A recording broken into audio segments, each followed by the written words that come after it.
welcome to Tapped In. Old school roots, new school realness. I'm Akil Bilal, a Brazilian Jiu-Jitsu black belt and lifelong student of the game. I'm joined today by my professor, my brother, and my friend, Professor Rahsan, aka Ismail Bass. In this episode, episode 1 of a special 3-part series exploring this journey, legacy, and perspective on the evolution of the art of jiu-jitsu. Professor, welcome. Welcome to the podcast. Thank you so much. Brother, I'm so happy to have you. This is a long time coming. Absolutely. It's a long time coming. We've been talking about this for years, and as we know, these things happen when it's time for them to happen. So this is the time. Today, I want to talk about your background a bit because some people know you, some people don't. So we're going to start from the beginning. You started with wrestling in high school, right? And then you picked up boxing, and you finally found your home in jiu-jitsu around 1999. Is that correct? Yes. Okay. So just give us some background and take us through your journey, and we'll go from there. Yeah, so thank you. And like you said, this is long overdue. This is a continuation from something that we did together on Instagram.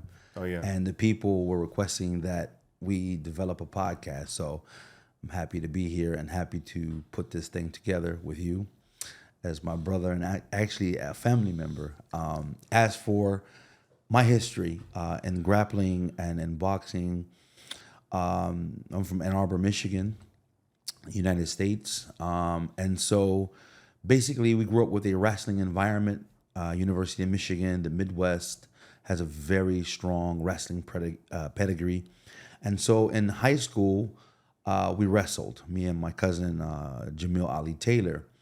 And our coach, James Bryant, his brother was a medalist in the '84 Olympics in Los Angeles, a bronze medalist. Okay. So we had a very strong program. I mean, it was so rigorous when we started as youth.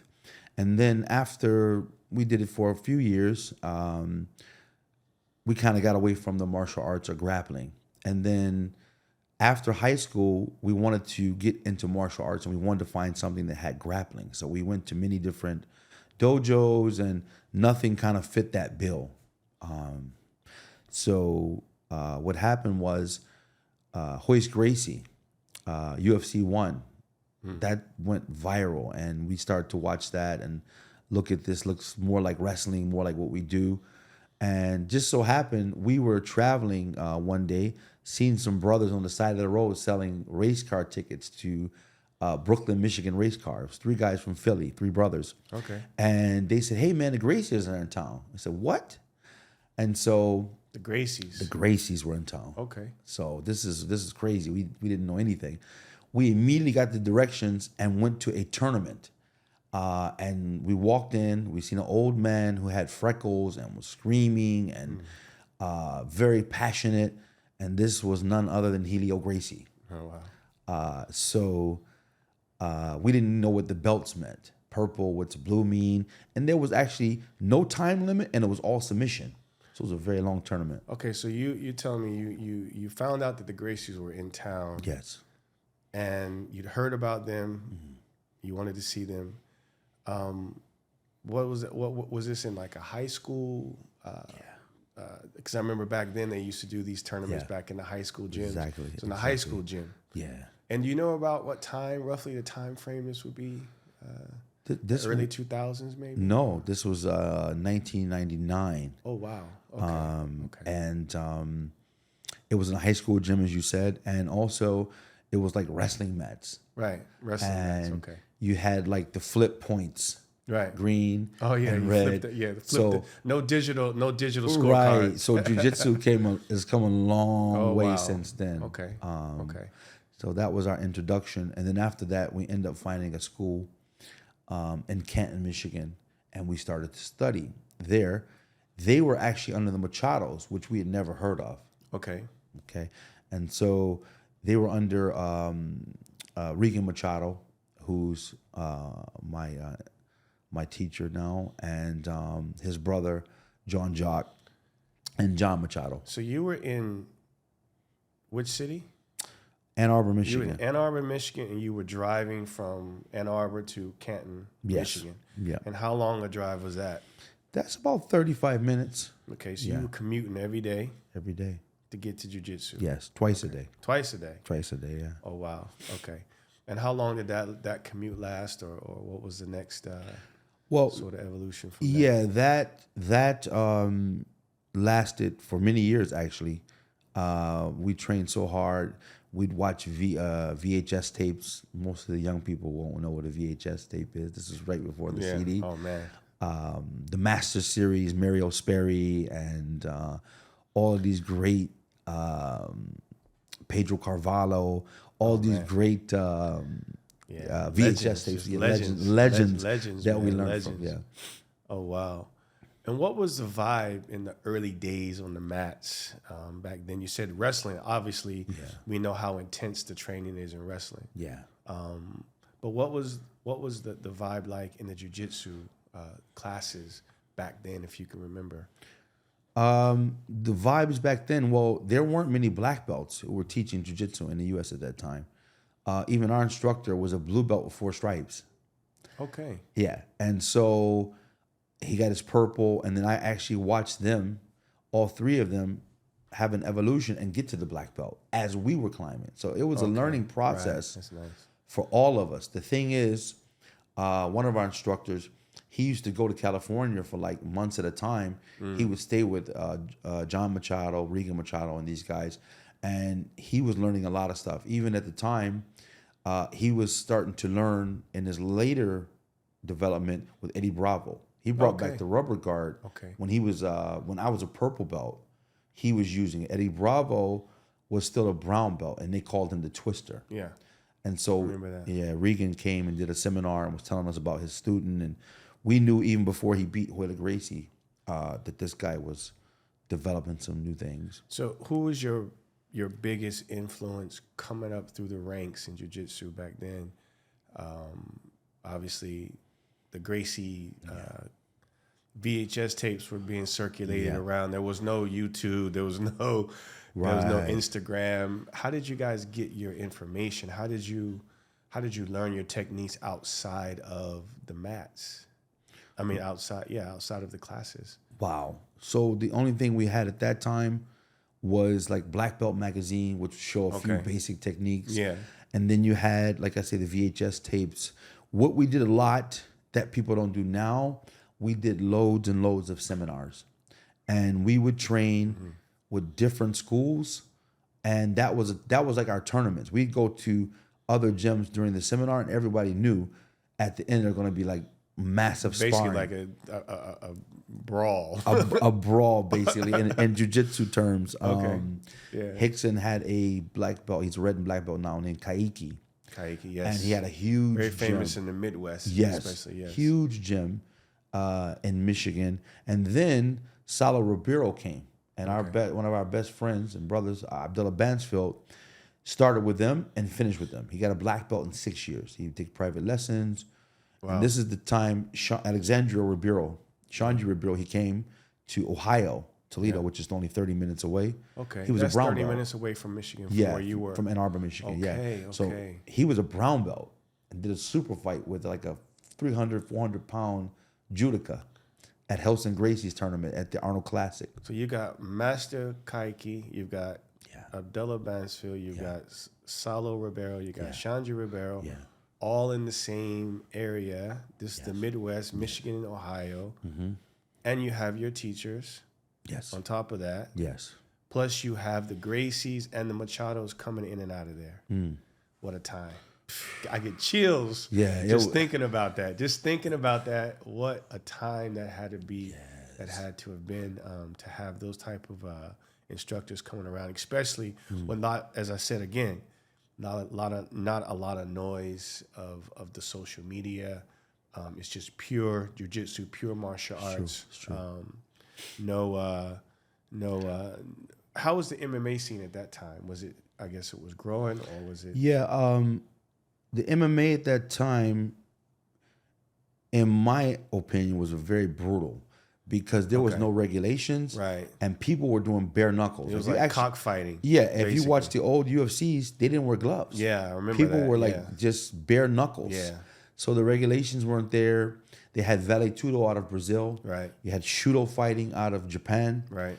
So this was just like, man, it was really brutal. Even the Pride event out of Japan, they could kick in the head when the person was down, like a football or soccer ball. Yeah. So this is extreme. Yeah.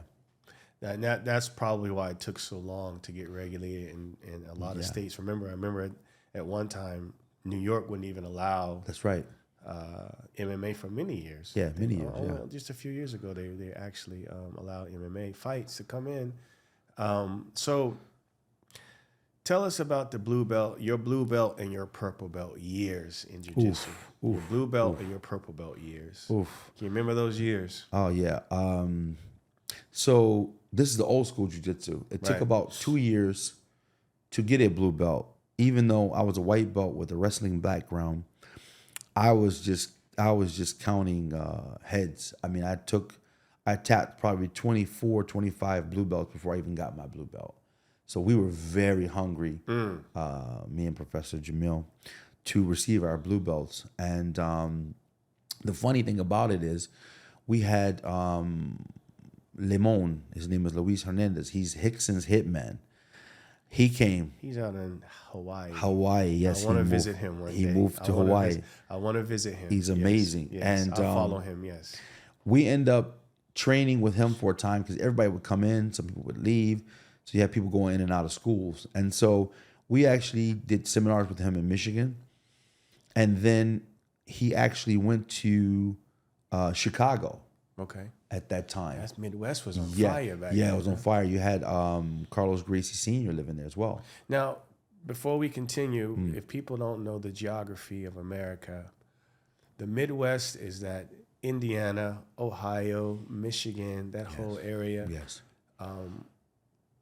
Big wrestling, very cold, harsh winters. Winners, yep. But we do a lot of wrestling. I partially grew up in the Midwest in Ohio, as I told you, in Cincinnati, Ohio. Cincinnati, But I remember we feared the wrestlers in school. Yeah. The wrestling yeah. guys used to come and tear up the whole school Yeah. when there was a fight. So we didn't even mess with the wrestlers at all. Okay, so you let's talk about what did you focus on in those years, those blue and purple belt years. How did you get good at jiu-jitsu back then? Well, the blue belt was very rich, and it took us 4 years to get out of there because we spent so much valuable time. Or I spent so much valuable time there that by the time I got to a purple, my level was very high because I took my time and the foundation that was laid. We got through all the escapes from every position. We got through just a lot of pressure passing, submissions, and even control. So we were like, our blue belts were very, very solid. You're talking about 4 years of constant training, consistent training, not like a guy comes like 1 day a week, 2 days a week, does a Snapchat, does an Instagram photo, then you don't see him for 2 weeks. I'm talking about, no, we trained 5-6 days a week sometimes 2 times a day. So we were very serious about it, and it still took us that long. So that was good. It was very nice to go through that blue belt.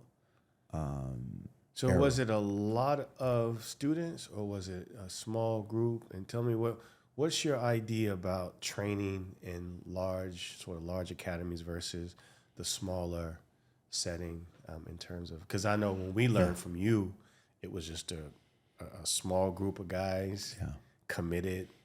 It grew eventually, but the core group was small and tight. And I feel like we learned way more like that. And even now, out on the island where I teach in my academy, it's a small group, and they learn way faster. Yeah. So what's your opinion on that? I like the small group environment, but I also like the big school environment because the big school environment, you have so many people to roll with. Yeah, different bodies. Different bodies different belt levels, even different levels within the belt. So you can really test your skills. Some days you can cruise, some days you can't. So you always it's a good indication. For example, when we were in Canton, I was a purple belt. We had about 15 purple belts. So when I got to a point, where I was giving other purple belts mount, back control to start the match, and no one could finish me, and I finished everyone, I knew at that point I was a brown belt. It was a good gauge for me because these are all different weights. Some guys bigger, some guys smaller. And so I was able to gauge my level having a bigger school like that. If you got 15 purple belts, you know when it's time to change that belt. That's true. I felt like when you have the same partners training a lot, it makes you better in the sense that you got to be really good at what you do because your partners already know your game. Yes. So you got to really develop but also I feel like when you have a lot of people, when you have a small group of people, you don't know really how good you are because you haven't been around a lot of people until others come and visit your school or until you go to other schools. And my students are the same like this. Like they don't really realize how good they are until new blue belt or like a blue belt comes and visits and they look at me and I look at them and I go, I told you guys are good. Right, exactly. You guys are really good. You know what I'm talking about, yes, right? Exactly. Because there's always that insecurity, I guess. When yes. That like, how good am I, right? I don't know if that's the best attitude to have all the time in jiu-jitsu, but we're in an art where it's all about self-improvement. So you're constantly asking yourself those questions like, am I good enough? How good am I? And you have to somehow not get into that comparing yourself. What do you think about that? Because like that's a big thing in jiu-jitsu. Yes, it is. Comparing yourself. We've all fallen into it. I'm glad you asked that. We've all fallen into it. And even though we know we shouldn't do it, we do it. Yes. How do you avoid that? How do you deal with those type of thoughts that come up? Like, man, he's better than me. I'm better than him. And before you answer that question the other day, I was talking to someone. And he came into the gym and he said, man, I'm just here to learn. I'm not here to win. I'm not here to lose. I'm here to learn. And it really just echoed in my head because you don't hear that much anymore. That's true. You don't hear That's that true. much. It's a positive attitude. People want to get that medal and that and this and that. So how do you deal with those type of thoughts? Comparing those comparison thoughts. That's an amazing question. The first thing that came to my mind is a sign that's over the door at my old school, and it's in most of the schools of the Machados, and that is leave your ego at the door. At the door. Leave your ego at the door. So that sums it up. I mean, you have to eliminate the ego to learn. As we say in martial arts, if you don't empty your cup, then instructors or any type of knowledge can't go into it because you already know everything. So you have to leave the ego at the door. Jiu-jitsu is definitely will humble you. If you have a big ego, you will not make it in jiu-jitsu because they're going to be smaller people or whatever that's going to submit you, that's going to beat you because they've been disciplined in training. So you have to come with that learner's mindset. You can't fake jiu-jitsu, man. You can't listen. You can. It's a lot of things you can fake in this life. Maybe on the team sport, where you can get the ball and pass it. But jiu-jitsu is you versus your opponent, and it's going to show. Your training's going to show. Your cardio is going to come out. Your mentality is going to come out. Your willingness to go that extra 10 seconds before you tap, like all that stuff comes out on the mat, right? Right. So it's definitely we're gonna get deeper into the mental stuff later. Anyway, Coach, we're gonna wrap this up now. This is gonna be a 3-part series or maybe more of just getting some background information about jiu-jitsu and you and yourself. We're gonna keep going deeper, but thanks for coming. Thanks for the listeners for sticking around and listening to this, and we're going to come back and give you guys more. I appreciate you listening. Thank you.